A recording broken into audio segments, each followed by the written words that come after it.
everyone, this is Debbie from Project 39 Mini Albums. I am going to show you the supplies that I use to make a mini album. I'm going to get started with my biggest tool, and that is my paper trimmer.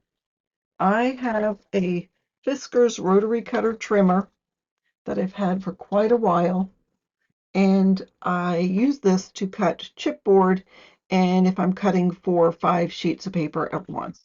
Now, not all trimmers can do this, and this is no longer available, so if you don't have that, that's okay. There's other supplies you can use.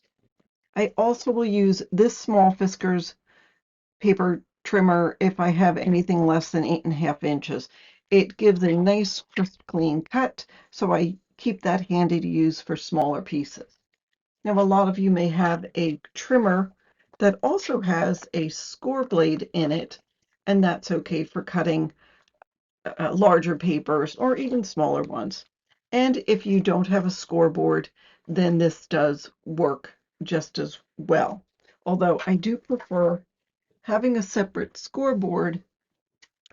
It just makes it easier when you're doing a bunch of scores to do a hinge. But if you don't have that, that's okay. With this scoreboard, I use this old Cricut stylus. Now, there are other styluses available, but in general, that's what I use. I always have a ruler handy. I use 3 pairs of scissors. I'll use this long blade scissors and these smaller scissors that I use for fussy cutting. These are probably the ones I pick up quickest when I'm using paper. I also have this pair of scissors, which I'll use for cutting small pieces of chipboard or small pieces of paper, such as cutting, mitering the corners of paper. I have an eraser with a pencil, and then I use this as a bone folder. This is, I believe it's a Dress Your Craft nonstick bone folder. I will link that in the description box. This is my go-to. I only have this one. It's got this angled end, which is great for burnishing flat pieces. It's got this, which you can also burnish flat pieces here, but this is great for going in when you're working on the hinge. And also I like to use this when I'm burnishing large pieces of double-sided permanent adhesive. Another fun thing that I have are these spacers. These are available from Country Craft Creations. I use these when I use the Country Craft Creations lay flat cover method. Or I use them for different things, as you'll see in the tutorial if you're following the tutorial for this video. So that are the main supplies. Now let me clean up and show you what I use as far as paper and glue. Other supplies I use, first we'll talk adhesives. So for the liquid glue, I use the Designer Dries Clear adhesive from the Art Glitter Company. You may hear me refer to it as Art Glitter Glue. It has no glitter in it. It is made from the Art Glitter Institute. It is permanent, water-based, non-toxic, and dries acid-free. For the most part, it dries with a matte finish. If you get a lot on there, you'll notice a little bit of a sheen, but not enough that it bothers me. I will either pour this 16-ounce bottle into this small one, I think it's 1 ounce, or a 4-ounce bottle. I have the pointed tip. Lately, I've been putting this in a mason jar with a wet paper towel, and that keeps it from clogging up, or you have to put the pin in. These little things, these are Gina K. From Gina K. So you could fill up, there's 3 in a pack, fill them all up, and that way if you're in the middle of creating, you don't have to stop and clean the tip, just move on to another one. I'll take these tips and put them in a jar of water and just shake it around and clean it out at the end of my crafting session. So that's for liquid adhesive. I also use rolls of double-sided permanent adhesive that I picked up from Scrapbook.com. I'll also use rolls of score tape from the Suk Wang company.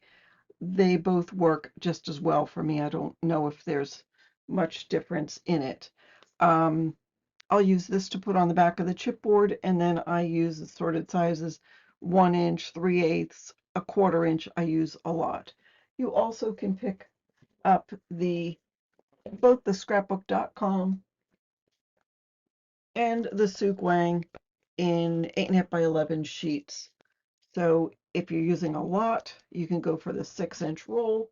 If you don't use that much, then you can use the sheets. I will put links in the description box to show you all of that. All right, let's talk paper. So the best paper I've ever used to make a mini album is from Country Craft Creations. It is their artisan linen cardstock. It's got, let's see if I can show you this, a little bit of a texture to it. You can get it 8.5 by 11, 12 by 12. It is 87 pounds. You also can get, I believe it's 100 pounds. It may be more. I like to use this paper. It really works like butter. It's great paper. It comes in black and white. It comes in a summer white, and then it comes in different colors. There is this gorgeous red, and there are other colors. I will put a link in the description box for the Country Craft Creation website so you can go check that out. I also will use from time to time paper that I pick up from Michael's. It is the Recollections cardstock, just it's more economical, and especially if I'm doing prototypes, this is what I'll use. I usually get the 8.5 by 11. I will get also 12 by 12 in black and white. And then I'll also pick up, this is 110-pound cardstock, so I will pick that up. The album that I'm working on here, I will use a lot of the 65 pounds, so I would get 1 pack of 25. You can also get, it's probably best if you keep a 12 by 12 on hand, and then 8.5 by 11 of the 110-pound weight. Those are the 3 sizes and weights of paper that I will be using in this project. And that's pretty much it. That is the main materials that I'll use, the main supplies. If you have any questions, please let me know. But I did put links in the description box so you can go pick up whatever you need to make your album. Thanks for watching and have a fabulous day.